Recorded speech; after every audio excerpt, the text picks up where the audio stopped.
Então, como eu estava falando, Hesíodo, esse poeta do século VIII ou VII, ele fez essa sistematização mitológica e na Teogonia ele apresenta o que é a realidade segundo a perspectiva do divino e nos trabalhos dos dias o que é a realidade segundo a perspectiva do humano.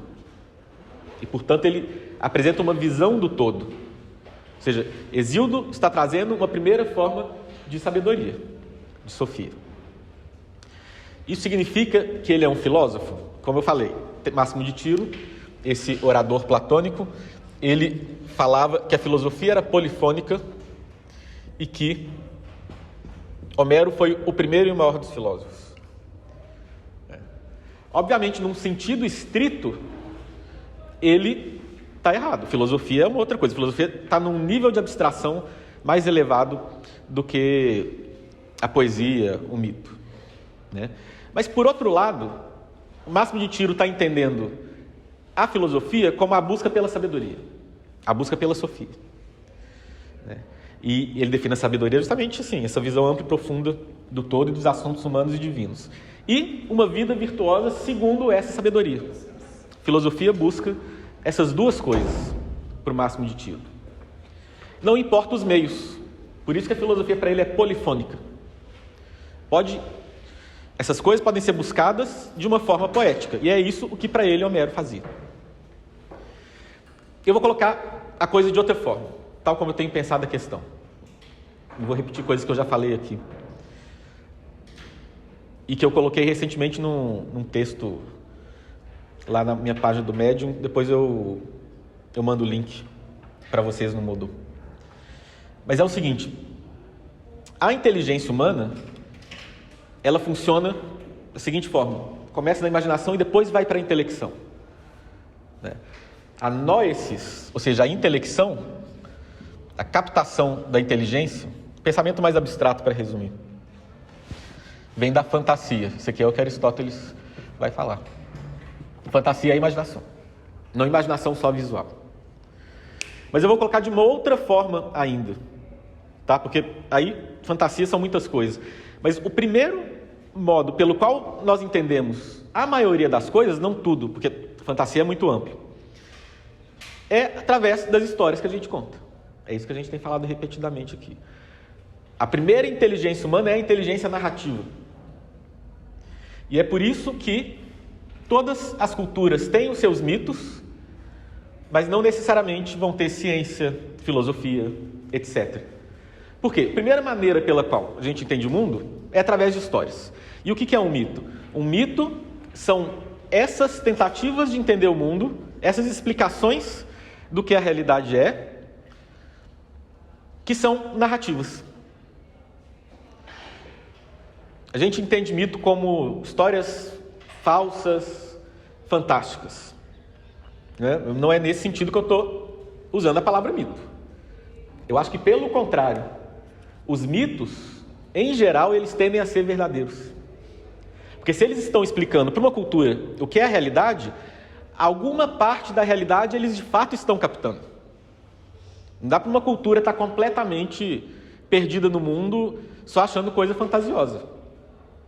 Estão vendo alguma coisa da realidade, porque senão essa cultura inclusive é destruída. E os mitos são essas explicações narrativas, que vão usar muitos símbolos, que vão falar do divino, né? Então os deuses vão aparecer. E tudo bem, a gente não precisa acreditar nos deuses dos mitos. Mas a estrutura narrativa que está lá, nessas histórias que esses deuses aparecem, essa estrutura está nos dizendo algo sobre a realidade.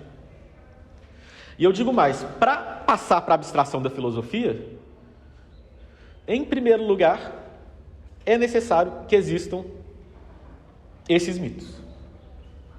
Você não cria uma filosofia, uma visão mais abstrata, e aí mais... Mas aí que está, é uma ilusão falar que é mais racional, é só que é uma segunda etapa da vida da inteligência. Primeiro você tem que ter essa consistência narrativa. para depois poder fazer algo mais abstrato. Então, inclusive, é o seguinte, as abstrações dos filósofos estão operando em cima das narrativas dos poetas.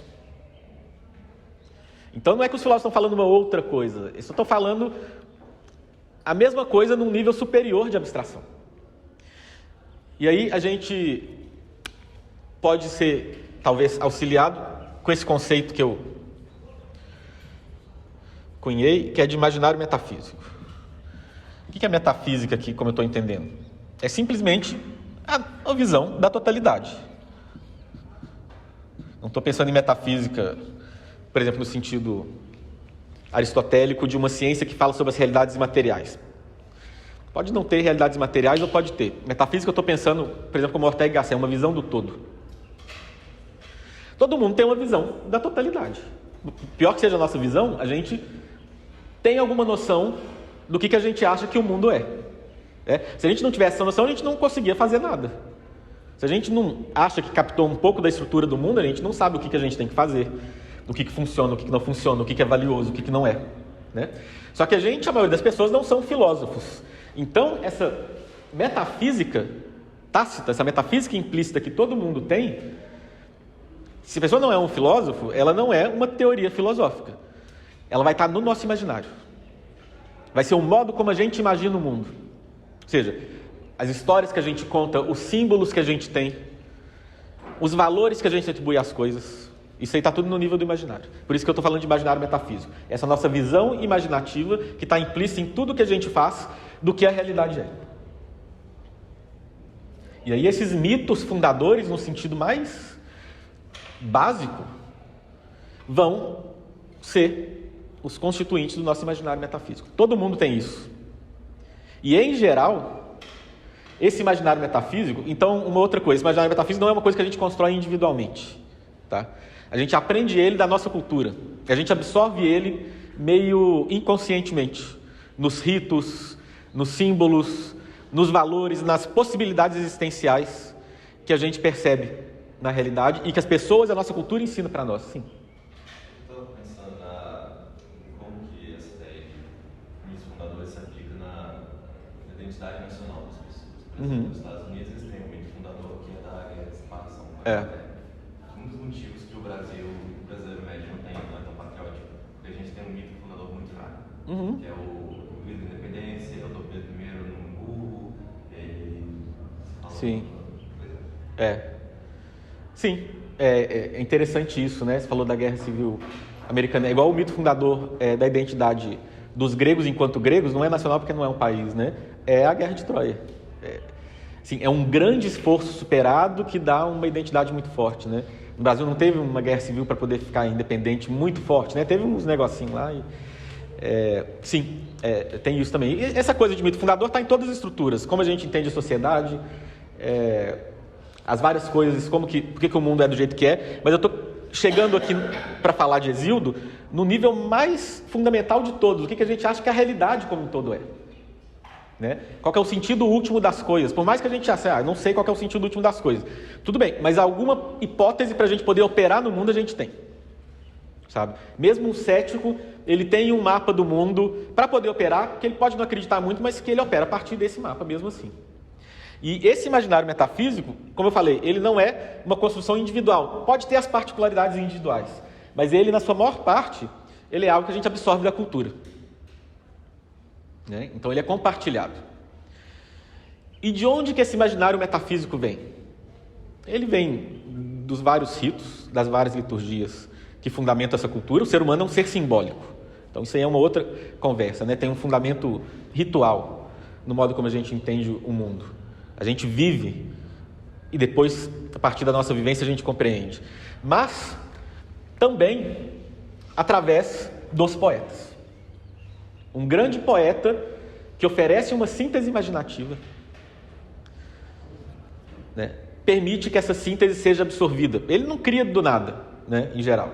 Ele está pegando o que já está na cultura, mas aí ele formaliza e faz essa síntese se tornar poderosa né, as pessoas absorvem com mais profundidade. Por que eu estou falando isso? Porque a gente vai chegar em Hesíodo. Mas primeiro a gente tem que fazer o exercício de autoconsciência. Eu coloquei Eu dei essa palestra na UFOP outro dia e coloquei o vídeo no YouTube. Estou escrevendo agora um ensaio a partir disso, sobre qual que é o nosso imaginário metafísico. E o nosso imaginário metafísico é o imaginário, por incrível que pareça, a gente acha que a gente tirou da ciência, né? A gente fala, o que pra gente o mundo é? Mesmo quem não sabe o que o mundo é, mas o que parece que o mundo é? O mundo é um conjunto de átomos e vazio num espaço infinito. É isso que a gente acha que o mundo é. E a gente acha que a gente tirou isso da ciência, né?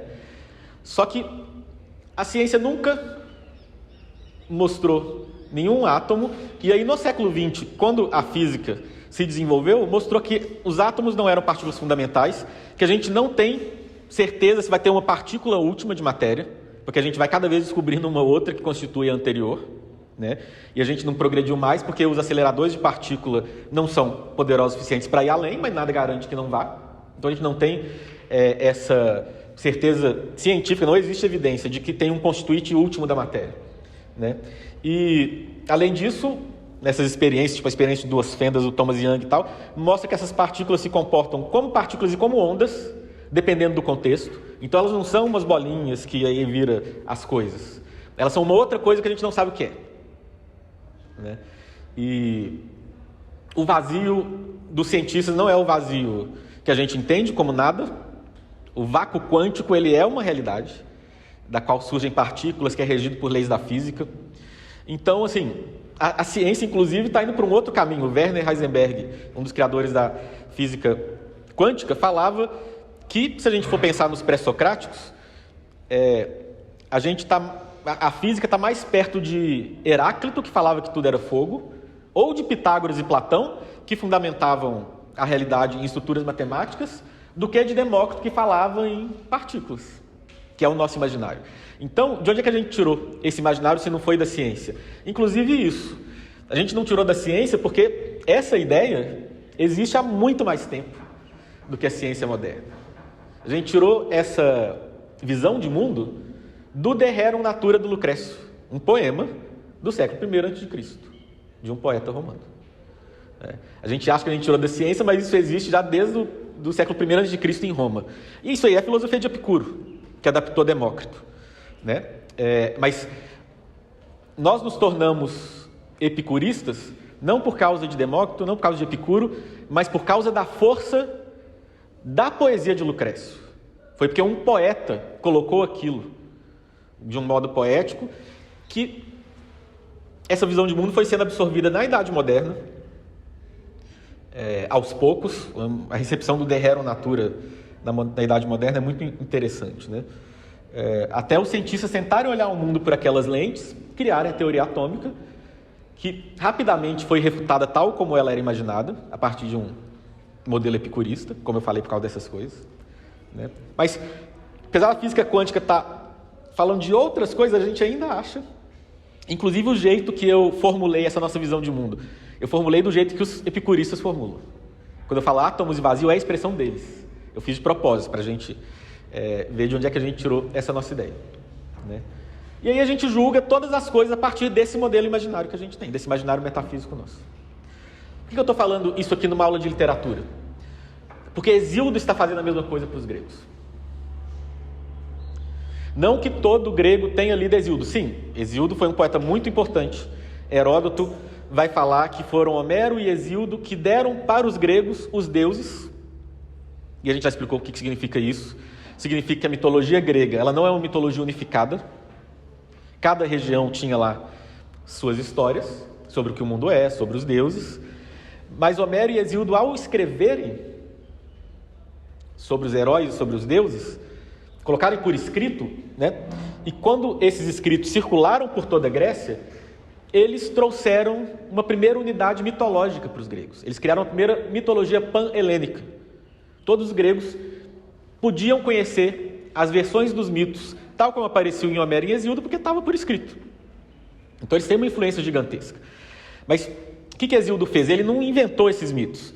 Ele pesquisou várias tradições, várias histórias, e ele fez a sistematização dele. Então ele é um mitógrafo. Ou seja, ele está num segundo nível de desenvolvimento narrativo mitológico. Ele não é aquele criador espontâneo de mitos. Ele pega os mitos que estão na tradição, reflete sobre eles, seleciona os mitos que fazem sentido para eles e tenta dar uma ordem para aquilo, uma estrutura. E, portanto, os mitos em Hesíodo parecem mais racionais do que talvez na cultura popular mesmo das várias regiões. Eu acho interessante que até quando ele vai falar sobre os nomes dos rios, que são todas deusas, ele fala que seria impossível um humano falar todos os nomes e que não tinha todos ali, dando espaço para encontrarem novos rios, nomearem novos rios e continuar fazendo parte dessa mitologia, dessa ideia. Que não vai estar fora de contexto, achar um novo. Sim. É uma mitologia aberta para os vários complementos. A realidade ela é infinita em seus aspectos. Então, as possibilidades narrativas são ilimitadas. Mas então, Hesíodo ele está sistematizando essa sabedoria narrativa mitológica dos gregos.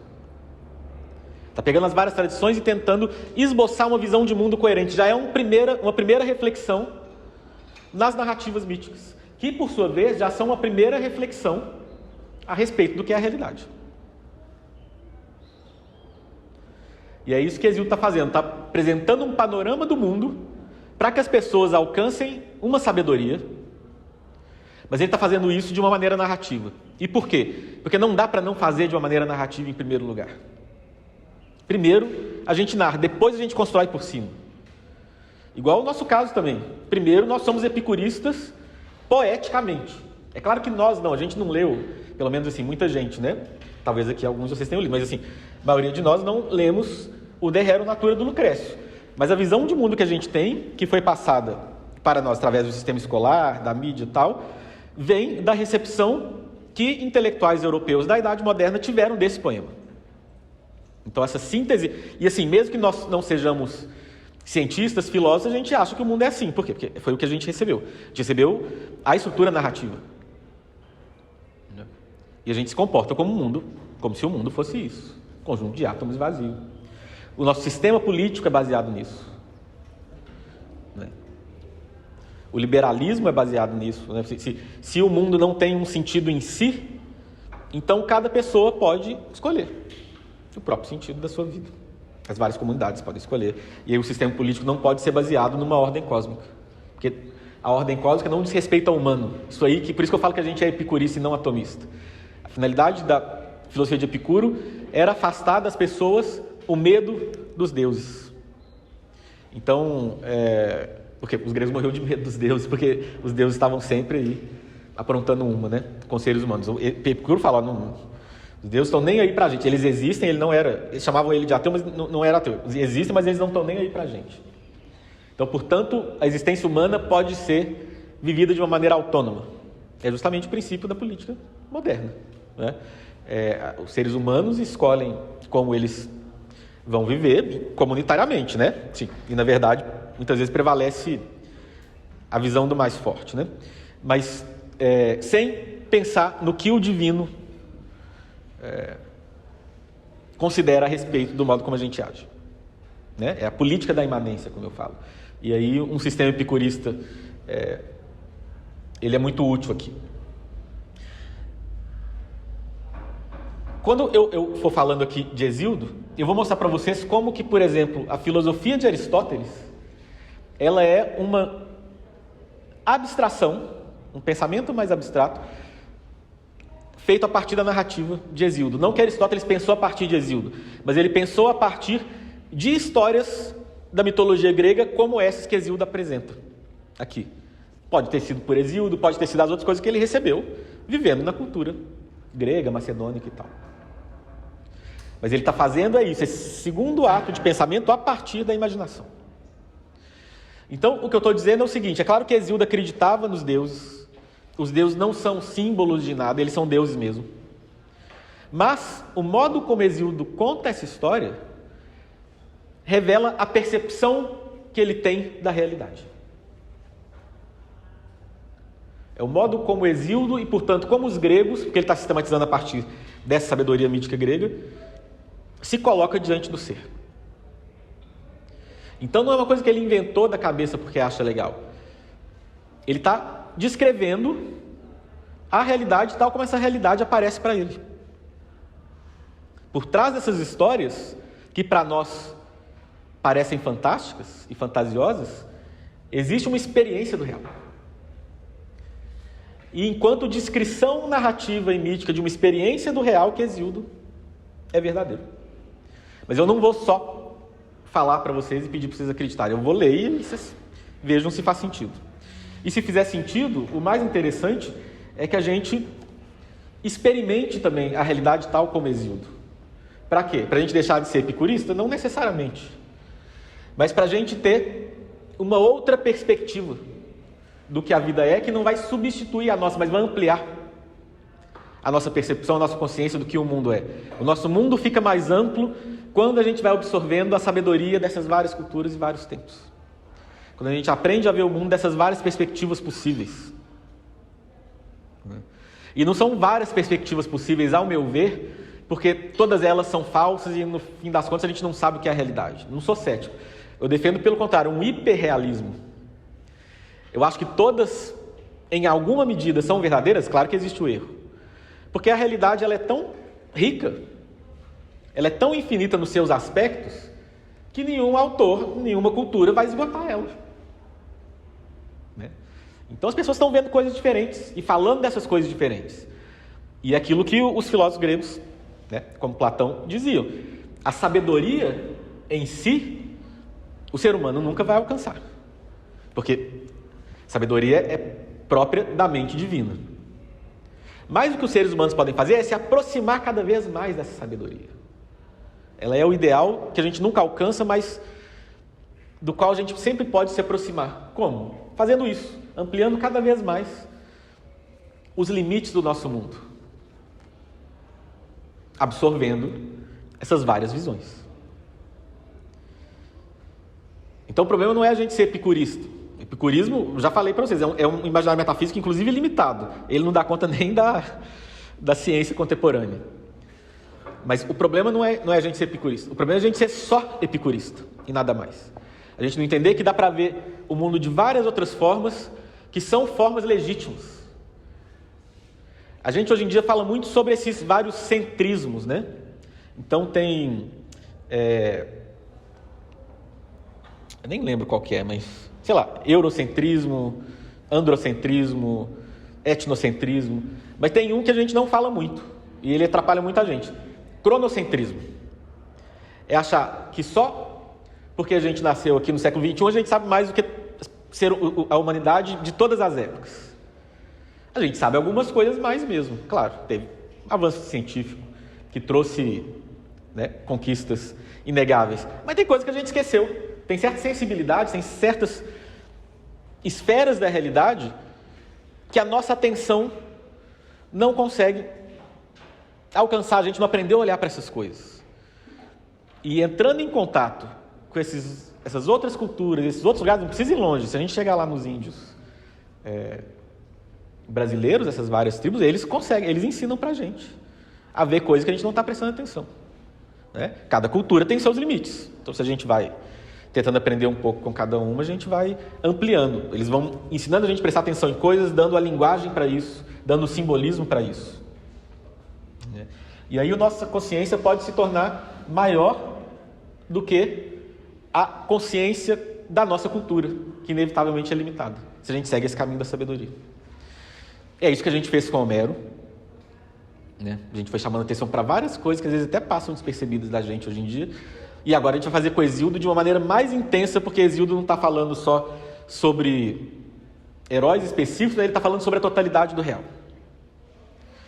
E aí eu queria começar do começo aqui.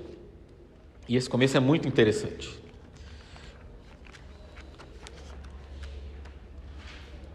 Ele faz uma invocação às musas.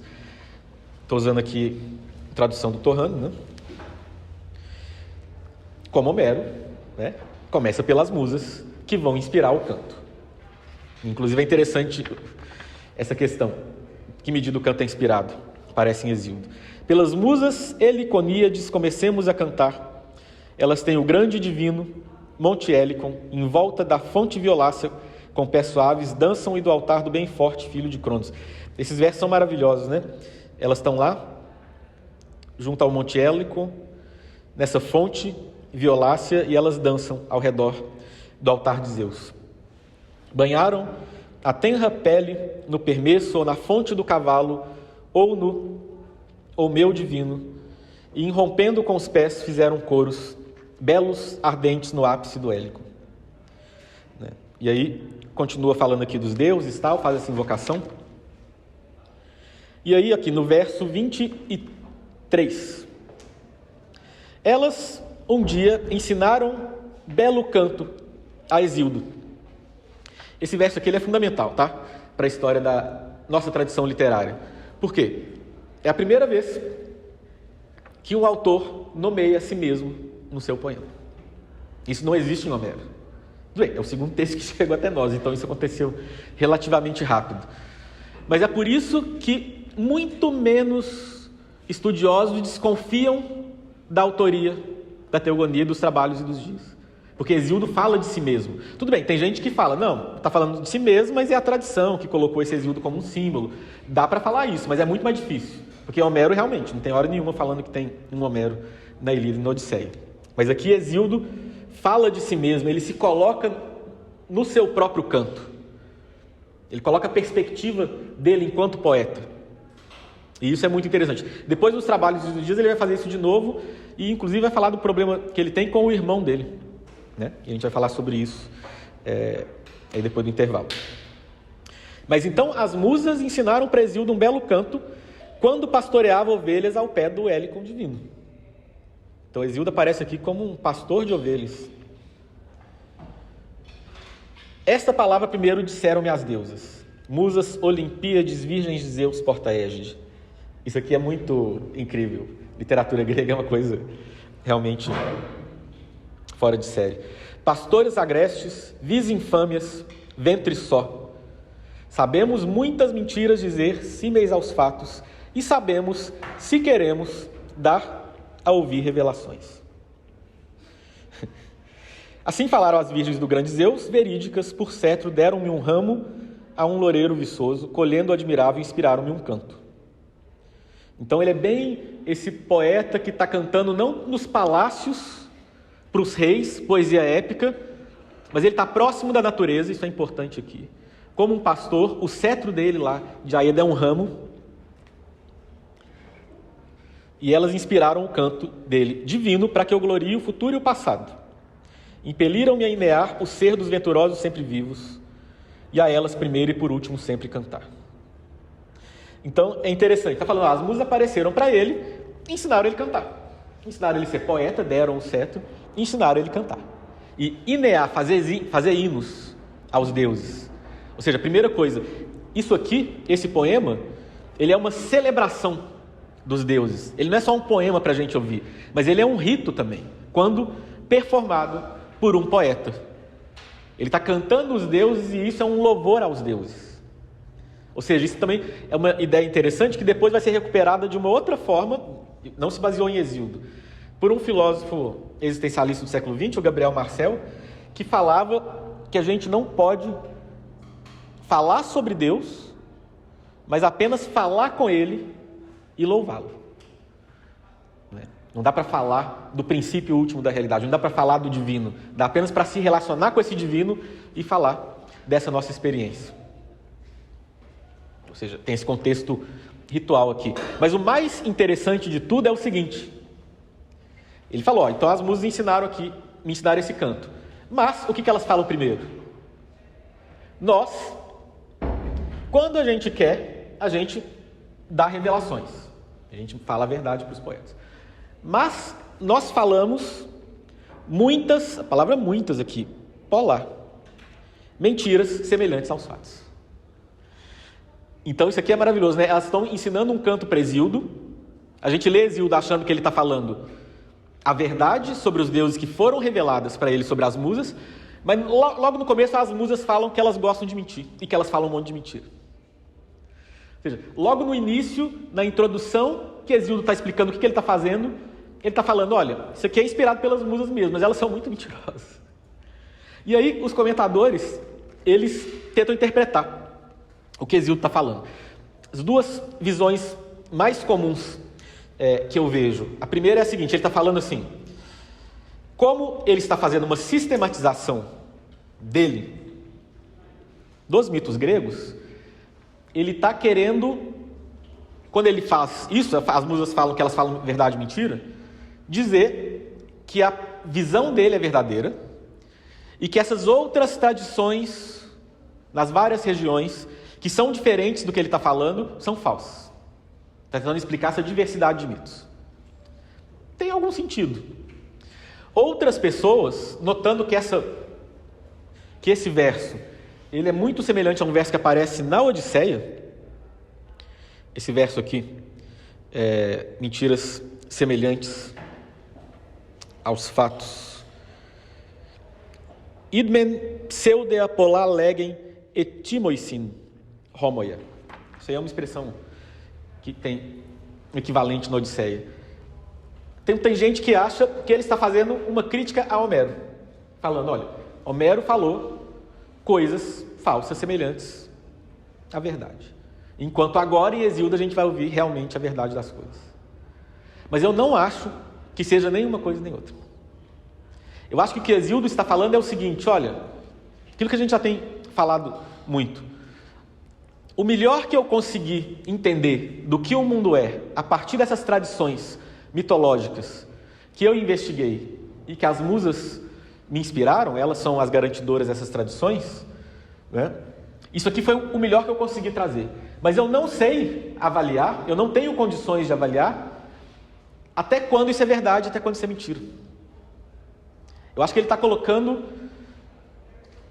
uma marca de ambiguidade no seu próprio relato, porque ele mesmo não sabe até quanto isso é verdade. Mas o que ele sabe é o seguinte, e aí você vê como que essa frase, ela parece simplesmente elas falando que são mentirosas. Mas elas estão falando uma coisa muito mais profunda. Elas falam mentiras semelhantes a fatos. Ou seja, não é qualquer mentira. É uma mentira que é semelhante às coisas tal como elas de fato são. Isso aqui, gente, na verdade é muito próximo ao que Aristóteles fala que a poesia é. Ele fala, olha, a história fala sobre o que aconteceu, a poesia fala sobre o que poderia ter acontecido. O que significa? E, portanto, a poesia é mais filosófica do que a história. Ou seja, a poesia nos traz uma verdade mais profunda do que meramente um relato das coisas que aconteceram. Por quê? A poesia está falando sobre coisas tal como elas poderiam ter acontecido. Está falando sobre a estrutura da realidade. Os detalhes podem estar errados, mas está falando como é que as coisas acontecem. Por exemplo, Homero pode não ter... Odisseu pode não ter voltado para Ítaca, enganado todo mundo e feito aquelas coisas. Mas Homero está mostrando com profundidade o que seria uma existência heróica de um personagem com muita Metis. Ela está falando uma verdade sobre a condição humana da Odisseia, por mais que a gente não acredite lá. É aquilo que tem gente que fala, né? A poesia, a literatura é verdadeira em tudo menos do que nos fatos. Mas esse tudo é muito importante. É a estrutura do real que o poeta está passando para nós. Então, eu não acho que Hesíodo esteja tão distante de Aristóteles aqui, não. Quando ele falou isso. Ou seja, ele está falando assim, olha, eu não tenho certeza se tudo aconteceu desse jeito aqui. Mas eu estou falando sobre o que eu consegui entender que a realidade é. Então, alguma coisa parecida com isso aconteceu. E é isso que a gente vai ver. É por isso, ou seja, o que ele está falando aqui nessa minha interpretação é exatamente o que eu estou falando. A teogonia de Hesíodo, os trabalhos dos dias, apresentar essas narrativas míticas, estão falando de coisas verdadeiras. Não necessariamente nos fatos que estão narrando. Eles podem ser mentiras. Mas essas mentiras revelam a estrutura da realidade, tal como captada por Hesíodo, esse poeta grego do período arcaico. Eu acho que é isso que está em jogo aqui. Sem contar essa consciência poética refinada, né? De saber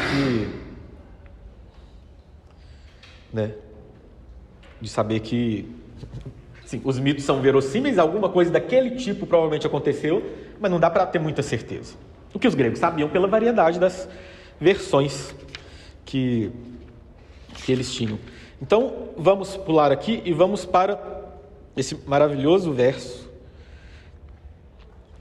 só esse verso, ele é toda uma visão de mundo, que é o verso 116. Retoimen protista caus genet, altarepeita gai euisternos, panton redus asphales aiei. Agora a gente vai falar da metafísica de Hesíodo, ou seja, que é poesia, que é mito, mas eu vou explicar as verdades profundas que ele está percebendo.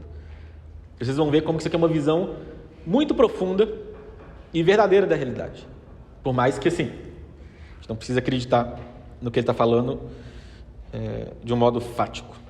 Olha, protista, primeirissimamente, caos gêneto, nasceu o caos.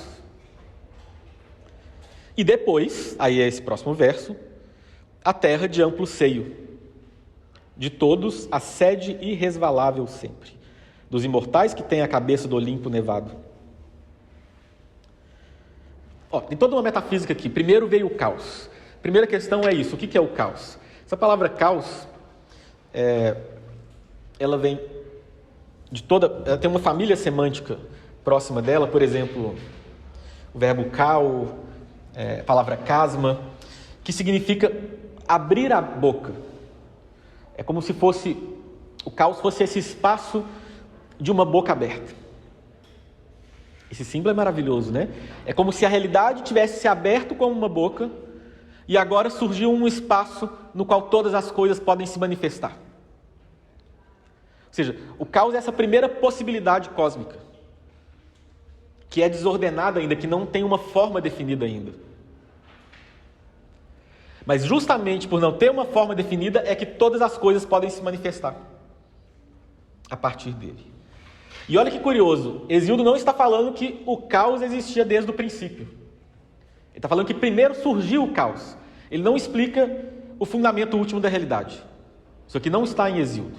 Na cultura grega, quem vai tentar explicar o fundamento último da realidade vão ser os filósofos, e principalmente assim, mesmo assim, de onde veio tudo, o primeiro que fala isso de um modo muito claro é Plotino, no século III depois de Cristo, que ele vai falar do 1.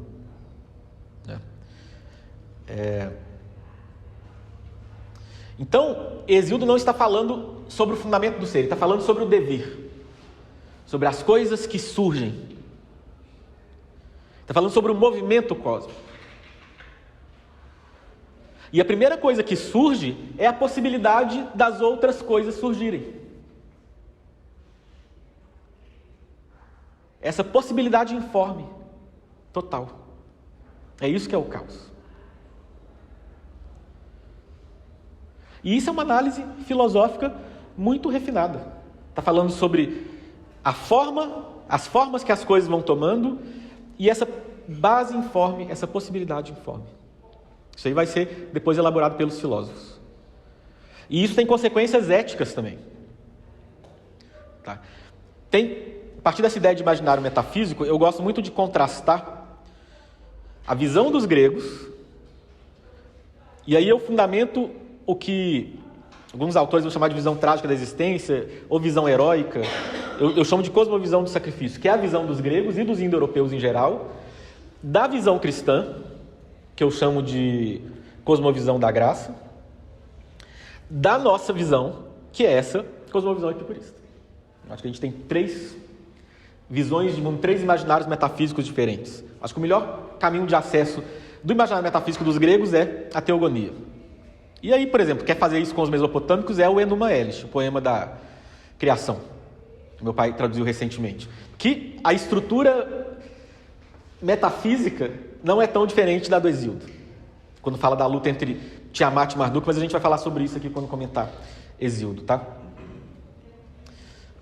O que significa para o ser humano entender que primeiro veio o caos? Isso aí não é só uma afirmação sapiencial, pré-filosófica, né, sobre o fundamento da realidade, e está pensando assim, para as coisas terem formas, primeiro tem que ter a possibilidade informe. Não é só isso. Primeiro veio o caos significa que justamente, antes de tudo, na realidade, tem essa possibilidade universal, essa realidade informe. Ou seja, a ordem não é a primeira palavra, a ordem é a segunda palavra. A primeira palavra é o caos. E, portanto, O caos é uma realidade inescapável, cósmica, mas também para o ser humano. Nós sempre teremos na nossa vida que experimentar o caos, que tem a primeira palavra e tem a última. Ou seja, se as coisas dão errado no mundo, é porque o mundo é um lugar onde as coisas dão errado mesmo, entendeu? Porque primeiro veio o caos. A ordem é sempre frágil, é sempre secundária, é sempre derivada. E qual é a atitude humana devida numa realidade assim? Nós, modernos, epicuristas, quando a gente olha o caos, a gente faz o quê? A gente foge. É aquilo que Pascal, já no século XVII, analisava, hoje em dia está muito pior. Pascal é realmente um profeta do mundo contemporâneo. Quando ele fala do divertissement. A gente traduz por divertimento, mas não é divertimento tipo jogar videogame, ainda que seja também. Divertissement é a gente fazer qualquer outra coisa para não pensar nos males que assolam o gênero humano. Na nossa condição miserável, para falar como Pascal. A gente tenta pensar em qualquer coisa. Hoje em dia a gente é videogame, é Instagram, é xingar de política no, sei lá, em espaço de comentário de jornal, né? Cada época tem a sua. Na época do Pascal, o pessoal, sei lá, gostava de apostar, fazer duelo, né? Mas essa então é a nossa visão. A gente foge do caos. E quanto mais a gente foge, mais angustiado a gente fica. Porque a gente foge, mas sabe que no fundo ele está lá esperando a gente. E que mais cedo ou mais tarde ele vai encontrar com a gente não estará preparado para ele, porque a gente fugiu. A visão heróica de mundo, ela é outra. É ela que vai aparecer, por exemplo, muito claramente na Ilíada. E na tragédia grega também. E que a gente consegue entender ela com profundidade quando a gente entende Hesíodo, falando que primeiro veio o caos. O herói é aquele que, em vez de fugir do caos, olha esse caos de frente. Ou seja, qual que é a resposta humana devida para um mundo no qual protista caos gêneto? É a coragem. É, em vez de fugir, olhar com coragem e pensar assim. Isso aí é uma sabedoria dos gregos que a gente tem que redescobrir, tá? Que é a arte de se fuder com dignidade. Olha, eu posso até me ferrar, mas eu vou me ferrar com dignidade. É isso que é um herói grego. Entendeu? Posso até morrer, vai ser uma morte muito foda. E muito digna. E eu serei cantado pelas gerações. Você não precisa cantar pelas gerações, mas é isso. Eu não vou temer o caos. O herói, inclusive, vai de encontro ao caos no lugar onde ele mais se manifesta, que é uma guerra. Ou uma aventura maluca, tipo aquelas do Hércules. O sentido da vida dele é definido justamente por estar diante do caos, da maneira mais próxima que ele pode. E não que ele queira morrer, não que ele queira se dar mal, né? Mas ele não quer fugir desse caos. Ele quer mostrar bravura diante dele. Essa é a visão heróica de mundo. É isso que define um herói. E essa é uma lição que a gente tem que aprender. Porque, como eu falei, Hesíodo tem razão. O mundo, ele não é só isso, mas o mundo é isso também. O mundo, muitas vezes, é esse lugar onde primeiro veio o caos. E a gente foge, a gente acha que a sociedade, a política, a tecnologia vai resolver todas as coisas, mas não resolve. A gente estava lá. Primeiro texto da literatura da nossa tradição é uma história que começa com uma peste, que é a Ilíada. Apolo manda uma peste para o acampamento dos gregos. E daí que tudo acontece. A gente achou que isso era coisa da Grécia, da Idade Média. E aí a gente passa por isso num nível que a humanidade nunca passou, mundial, né? Ou seja, o caos irrompe periodicamente na vida individual e coletivamente mesmo. A gente acha o que deu errado. Não é que nada deu errado, é que o mundo é assim, né? Então, não é só isso. Depois... eu falo... Não, vou falar agora, porque senão não vai ter esse depois. Tem as outras visões de mundo. Por exemplo, a cosmovisão cristã, ela é baseada no... Em vez de ser, então, a gente tentar entender ela a partir de Hesíodo, a gente entende a partir de um outro poema, que é o Gênesis. Não é à toa que os filósofos medievais, antes de redescobrirem a física de Aristóteles, eles estudavam filosofia da natureza, que eles chamavam de física, fazendo um comentário nos relatos dos 6 dias do Gênesis, em textos que eram sempre chamados de Hexaimeron, ou seja, tratado dos 6 dias, né? E é interessante porque como os autores do Gênesis, né, essa cultura judaica, ela foi muito influenciada pela cultura mesopotâmica por causa do exílio na Babilônia, eles estão dialogando com essa cosmovisão aqui, que está muito próxima do Hesíodo, que é indo-europeia, mas não só indo-europeia, né? Porque na Mesopotâmia também é uma coisa muito semelhante. Mas é essa do que primeiro veio o caos.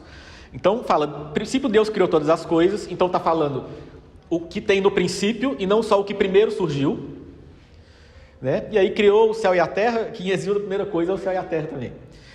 Mas de um jeito sutilmente diferente que a gente vai ver em breve. E aí tem a hora que fala logo no início, e o Espírito pairava sobre as águas. O que são essas águas?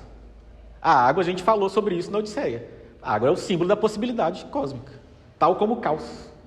A água é um simbolismo um pouco mais definido, com uma forma um pouquinho mais definida, mas que está mostrando a mesma coisa que o que Hesíodo está chamando de caos aqui, essa boca aberta, essa possibilidade de manifestação de todas as coisas. Então o caos está no Gênesis.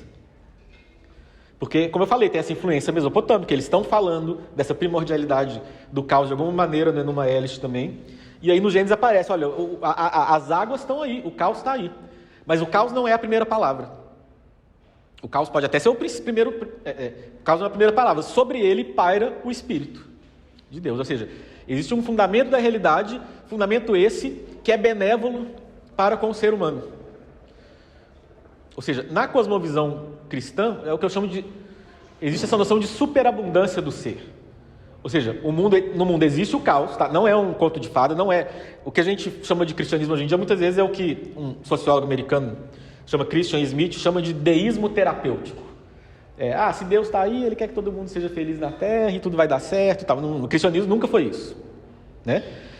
Nessa tradição, nessa cosmovisão, nesse imaginário metafísico, o caos está aí do mesmo jeito.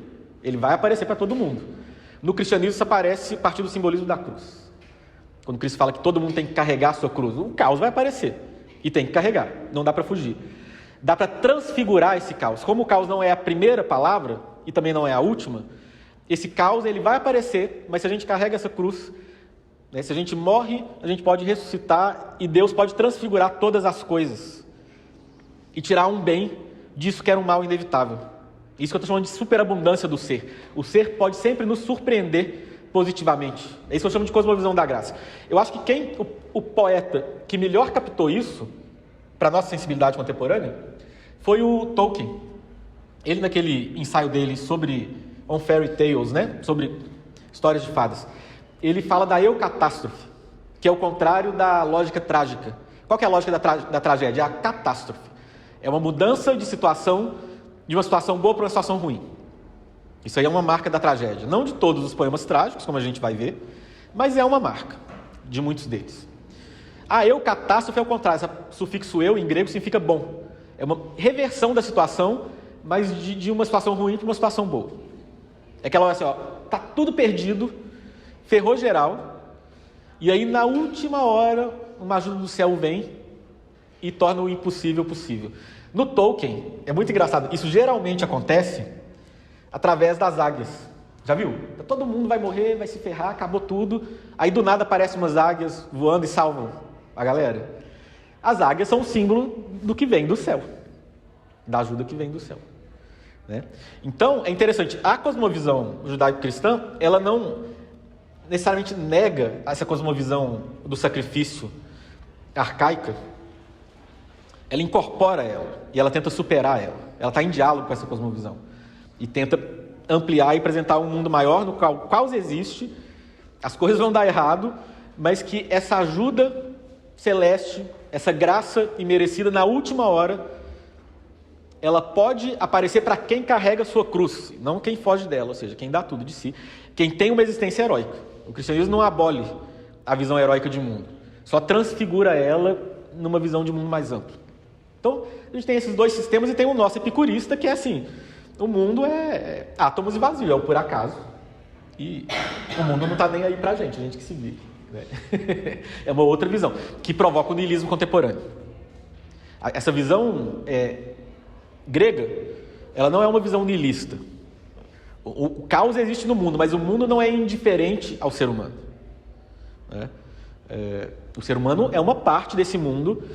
A vida humana é uma vida que se realiza nesse mundo. A gente vai viver como ser humano, enfrentando o caos de cada dia, com coragem.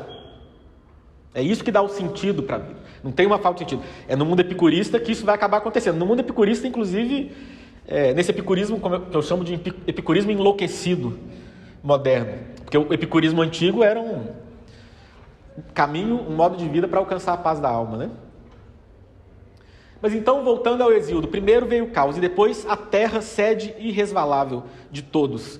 A terra aqui, gente, é mais do que o planeta Terra, tá? É a sede irresvalável, é o lugar onde as coisas podem se apoiar para poder existirem. É como que é um primeiro fundamento de todas as coisas. Então, nesse sentido, a terra, ela é o oposto do caos. O caos é essa realidade informe, a terra é a primeira forma.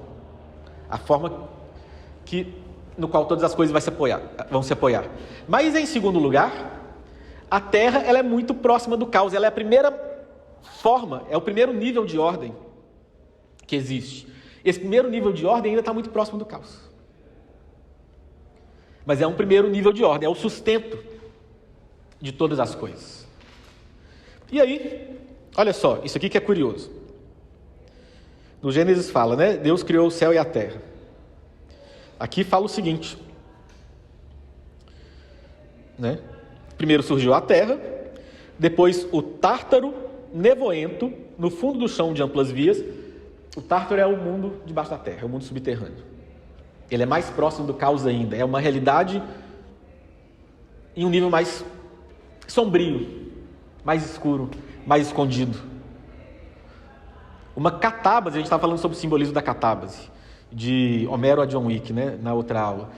Uma catábase é, de algum modo, viver esse mundo mais sombrio, mais difuso, mais próximo do caos. E Eros. Então, é interessante, o amor também surgiu. E olha só, o mais belo entre os deuses imortais, solta membros dos deuses todos e dos homens todos, ele doma no peito o espírito e a prudente vontade. Hesíodo, em hora nenhuma, está falando que essas outras realidades surgiram do caos. Tá? Surgiu primeiro o caos, depois a terra, depois o Tártaro e depois Eros. Inclusive assim, surgiu primeiro o caos e depois esses três. Não está nem falando que um veio depois do outro. São realidades independentes. Uma não procede da outra. Mas são as primeiras coisas que surgiram. Ou seja, depois do caos, desse espaço a partir do qual todas as coisas se manifestam, surgiu primeiro nível da ordem, que é a terra, um nível de ordem subterrâneo mais próximo da desordem, que é o Tártaro, e Eros. O que é Eros? Esse impulso que faz as coisas se moverem. É o desejo. E aí, interessante, a gente fala desejo, a gente está antropomorfizando a realidade, mas se a gente entende como um símbolo, né, como um modo humano de entender a realidade mesmo. O desejo num nível mais cósmico ainda. Né? Por exemplo, quando Aristóteles falava que as esferas celestes desejam o primeiro motor e por isso elas giram, que vai estar na base lá daqueles famosos versos do Dante, com que ele termina a Divina Comédia, né? O amor que move o sol e as outras estrelas. O desejo no sentido desse impulso da natureza de se mover em busca de algo. É isso que é Eros. Essa força cósmica primordial que coloca todas as coisas em movimento. Então, o que você precisa para constituir a realidade? Primeiro, de uma base, um lugar onde as coisas possam existir, que é a Terra. Depois, alguma coisa que essas coisas todas possam buscar, para que elas se movimentem, que é Eros. E aí, agora sim, começam as primeiras gerações. Do caos teve filhos. Érebo e Noite Negra nasceram. Da noite, Éter e dia nasceram. Gerou-os fecundada, unida a Érebo em amor. Então, a partir desses primeiros elementos, agora a gente tem, então, os primeiros deuses que surgiram, que foram gerados a partir desses primeiros elementos. né? E olha que interessante, só começa a haver geração depois que Eros surge. É esse desejo cósmico, né? Esse desejo do qual o nosso desejo humano é uma manifestação específica, mas ele é uma manifestação específica de algo que é muito maior, que é o que põe em movimento todas as coisas, né? Que aí, realidades divinas, e só para a gente deixar bem claro, quando a gente fala que isso aqui são deuses, tá? O que é, para um grego pagão, um deus? O que é o divino? O divino é tudo que é superior ao humano. Tá? É isso. Não é um estatuto ontológico específico. A realidade é divina porque ela é superior ao humano. Essa é a experiência da humanidade toda, a não ser a nossa. Por quê? Como nós somos epicuristas, a gente acha que a realidade são átomos e vazio, a gente acha que o ser humano é o que é a de superior no mundo. Porque tudo é inferior, tudo é um conjunto de átomos. E nós também somos, né? Mas, sei lá, nós somos átomos que um dia acordamos e descobrimos que a gente era átomo, então por causa disso a gente é um pouquinho melhor, né? Mas é um mundo desencantado, né? A experiência humana, e é um mundo de gente que vive em cidade grande, porque um mundo de gente que vive em cidade grande é um mundo em que tudo foi feito pelo ser humano mesmo. Concreto, poste que impede a gente de ver estrela. As comunidades humanas que vivem perto da natureza, elas entendem que existe um mundo, existe uma força vital, existe uma realidade que é muito mais ampla do que os seres humanos. E que não pode ser adequadamente descrita como um mero conjunto de átomos e vazio, como matéria inerte. Mas, então, do caos nascem filhos semelhantes ao caos, à noite, mas também filhos opostos ao caos. Porque nasce à noite e Érebo,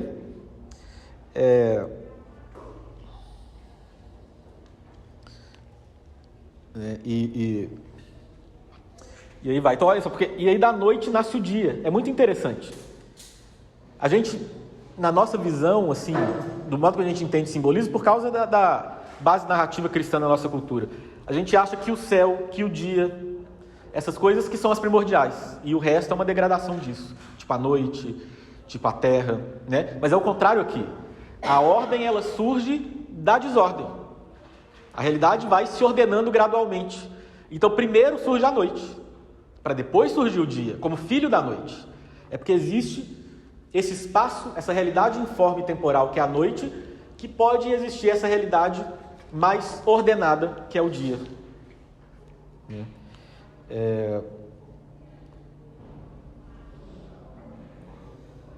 E aí, continua, né? Aqui. E a terra, então são os filhos do caos. Depois tem os filhos da terra. Pariu primeiro igual a si mesmo, então uma realidade que tem a mesma dignidade ontológica dela, o céu constelado, para cercá-la todo ao redor. E será os deuses venturosos, sede irresvalável sempre. Ou seja, o céu e a terra não nasceram juntos, como no relato do Gênesis. A terra deu origem ao céu. Por quê? Qual que é a lógica? O céu ele é mais ordenado. E a gente vai explicar como que então isso se estrutura. Mas do mais ordenado vem o mais ordenado. E aí, pessoal, é o seguinte. Tem o pensamento grego, ele se forma muito a partir de polaridades. Tá. Então, primeiro veio o caos, depois veio a terra. Quando a gente tem esse par, o caos e a terra, o caos é o símbolo da desordem, né? Da ausência de formas, que é a possibilidade cósmica. A terra é o primeiro princípio de ordem. Então a gente tem a polaridade ordem e caos aqui, com a terra e o caos.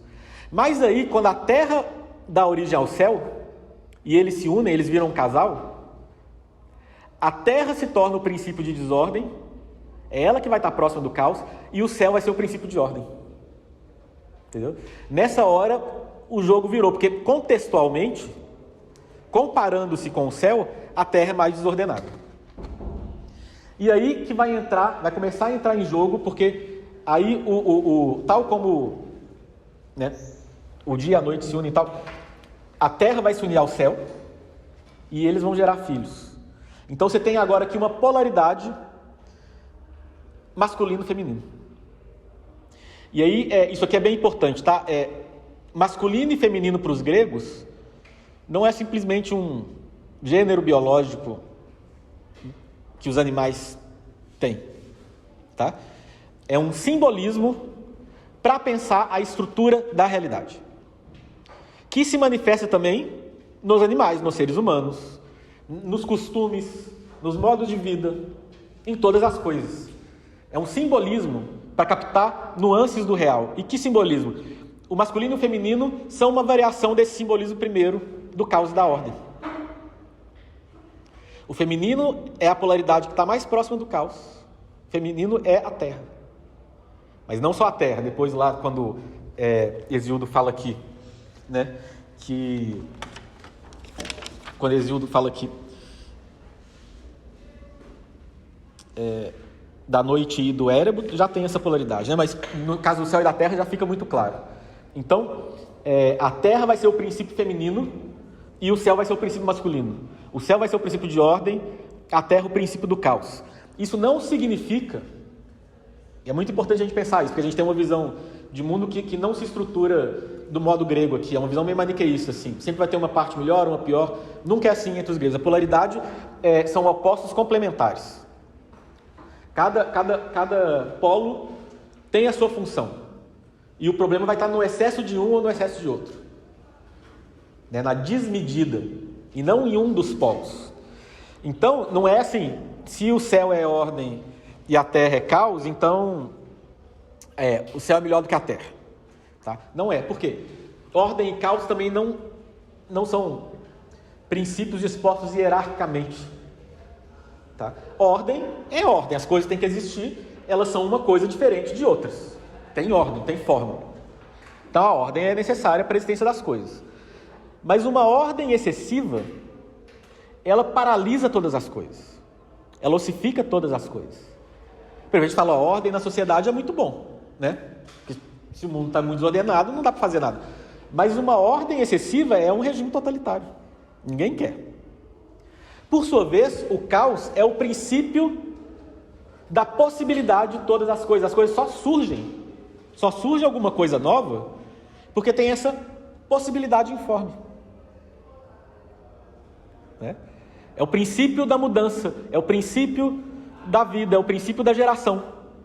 É que o caos existe. O caos não é ruim. O caos é o que torna possível o movimento.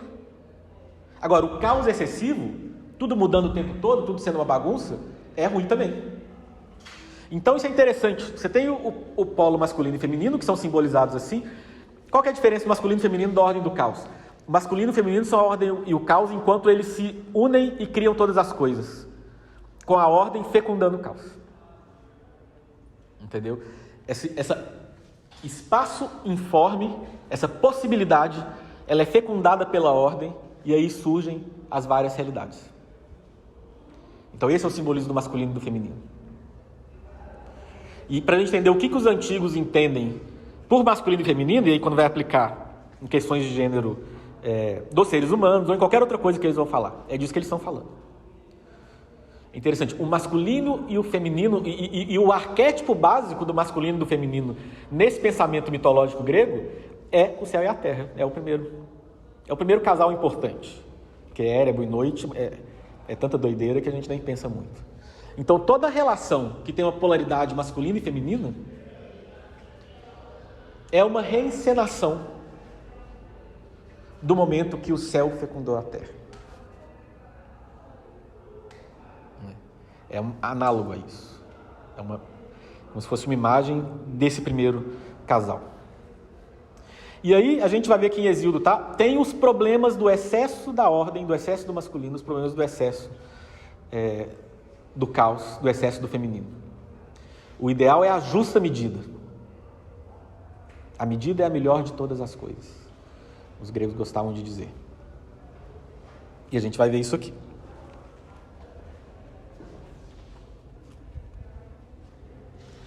Então, olha só. Eles começaram a ter filhos. Mas olha só, primeiro a terra, antes ela está tendo os filhos, só ela, né? Que ela gera sozinha. Que é o céu, Depois ela pariu altas montanhas, belos abrigos das deusas. As montanhas são abrigos, elas são sedes, tal como a terra é uma sede, né? As montanhas são parecidas com ela. Pariu a infecunda planície, impetuosa de ondas, o mar também, né? É uma especificação da própria terra. É a terra de um modo mais desordenado um pouco, sem o desejoso amor. Depois pariu do coito o céu. Aí sim, eles se unem. E aí o que eles dão à luz? Oceano é uma forma do mar mais ordenada, de fundos moinhos. E aí eles dão origem aos titãs, que são os primeiros deuses mais personalizados mesmo. Até aqui, o divino são meio forças cósmicas, meio que impessoais, de alguma maneira. Agora vai ter esse próximo nível de definição. Primeiro é o caos, depois são essas divindades primordiais, que são como que os princípios cósmicos de todas as coisas. Agora, nessa próxima geração, nessa terceira geração, né, vai aparecer esses deuses que são mais esses deuses da mitologia mesmo, que tem uma característica mais personalizada. Coios e Crios, e Hiperion e Jápeto, e Té e Ré, e Temis e Memória, e Febe de Aurora, Coroa, e Tétis amorosa. E após, com ótimas armas, Crono de curvo pensar, filho mais terrível, detestou o florescente pai. Então, esses são os titãs. Eu acho interessante como que vai ficando cada vez mais humanizado. Tipo, começa com o caos, que é bem abstrato. Justamente. Aí depois temos os primordiais, Deus tem os titãs, Deus tem os deuses, que aí eles parem, os semideuses, e você chega no Odisseu, que é um plano, que é o último herói. Vai ficando cada vez mais. Sim, justamente. É uma passagem gradual da ordem para o caos. Os titãs ainda são deuses mais personalizados, mas ainda muito monstruosos da nossa perspectiva humana.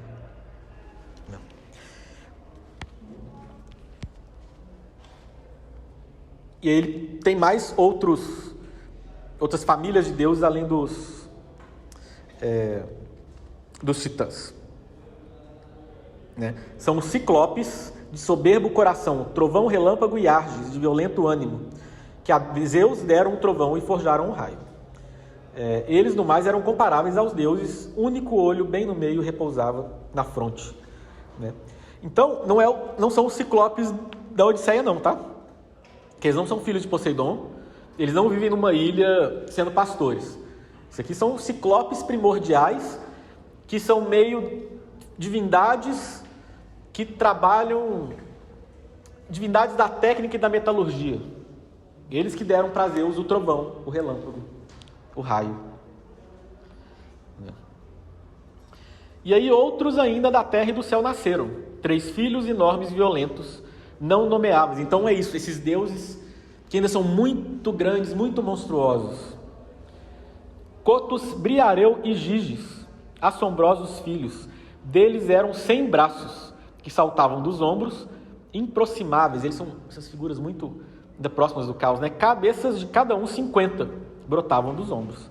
Sobre os grossos membros, vigor sem limite, poderoso na enorme forma. Então, eles são, a gente chama de Hecatonquires, significa os de 100 braços, né? Pessoal, olha que curioso, vocês veem como é que as estruturas narrativas míticas, elas vão aparecendo de novo, tá? Nos lugares que a gente menos suspeita. Quando Hesíodo chega e fala, primeiro veio o caos, essa boca aberta, esse espaço que se abre, de possibilidade cósmica. E depois veio a terra, depois veio o céu, depois etc. Quando a gente pensa na cosmologia científica contemporânea, primeiro veio o Big Bang, é a mesma coisa. Falar primeiro veio o caos. Então o Big Bang é uma explosão que abre um espaço no qual todas as coisas vão se manifestar numa forma de materialidade ainda muito informe, ainda muito próxima do caos. E aí se divide em polaridades também. Aqui é assim, né? Tem o caos, depois o céu e depois a terra, ou seja, a realidade vai se constituindo em polos complementares. A mesma coisa aqui. Você tem o Big Bang, aí depois você tem a matéria e a antimatéria, que são essas partículas, que aí elas se juntam, aí criam as estrelas, e aí depois vai criar os planetas. Então, aí estruturalmente é o mesmo pensamento. Uma realidade mais informe, mais próxima do caos, um tipo de materialidade, a gente pode chamar simbolicamente de energia, né?